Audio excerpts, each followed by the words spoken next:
Now let me show you an example of hibiscus. You might have seen this flower is very common seen in your garden. Now starting from the sepals. See, the green stick-like structure which I am having is the stalk, that is the pedicel, and it is joined here, and this is called as the thalamus. This portion is called as the thalamus.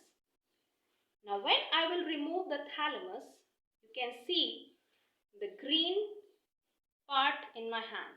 This is the calyx.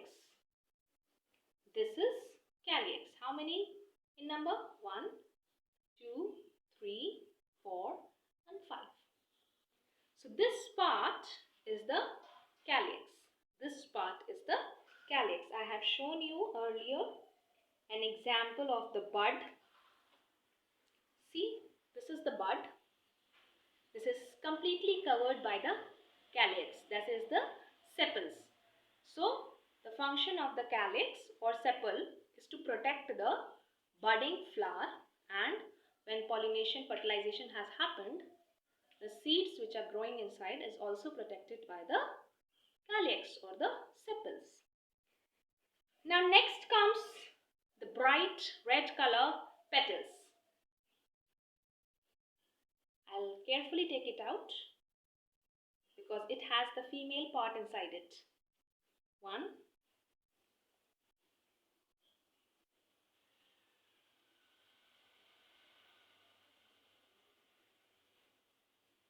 2,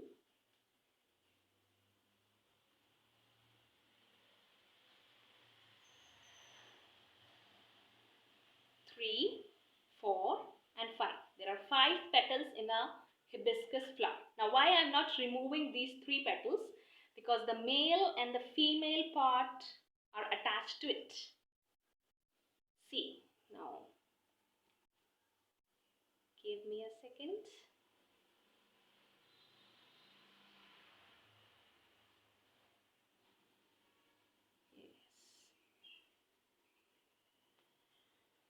Now you can see this yellow part. That is the ovary of this flower. This is the ovary of this flower, and this red part is the style, and here these are the stigma.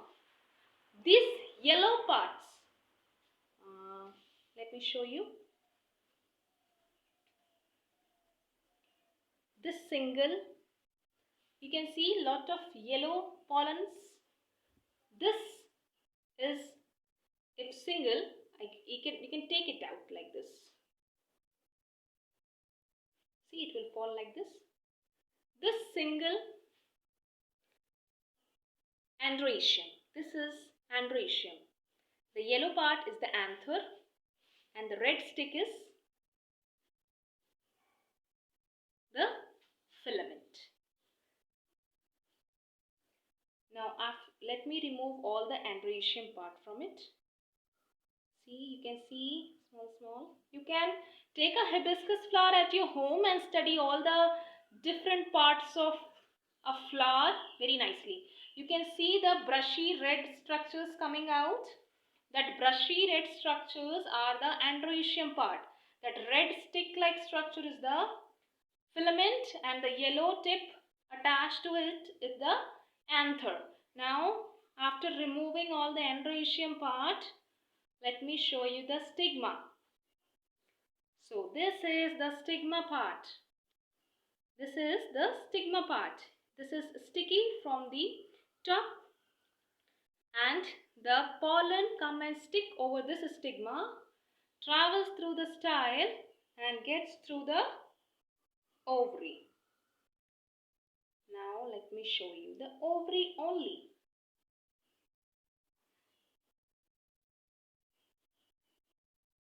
You can see this.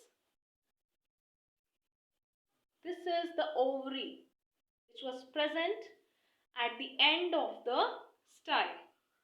This ovary was present at the end of this style. Top part was the stigma,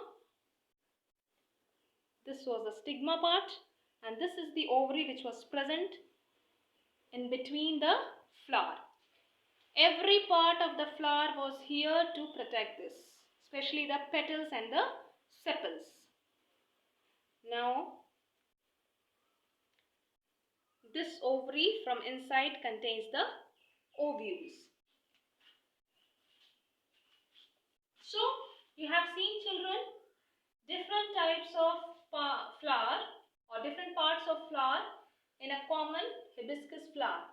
You can find a hibiscus flower around you. Try to study it by yourself. Find out the stalk, that is the pedicel, the thalamus, the sepals, the petals, the stigma, style, and the endoecium, which are protruding out. You can see these small filaments with yellow dots. That yellow dots is the anther, which is attached to the style of this flower, and that is attached to the filament. So this is example of a bisexual flower. Why? Because the androecium, that is the filament plus anther, is present on the style of this flower, and the upper portion is the stigma. This red long tube is the style, and here in the middle, when you will open it, you will get the ovary. So this was all about parts of flower and kinds of flower. According to the presence of androecium and gynoecium, a flower can be said as monosexual and bisexual. So this was all about this module. In the next module, we'll study the process of pollination and the different ways of pollination.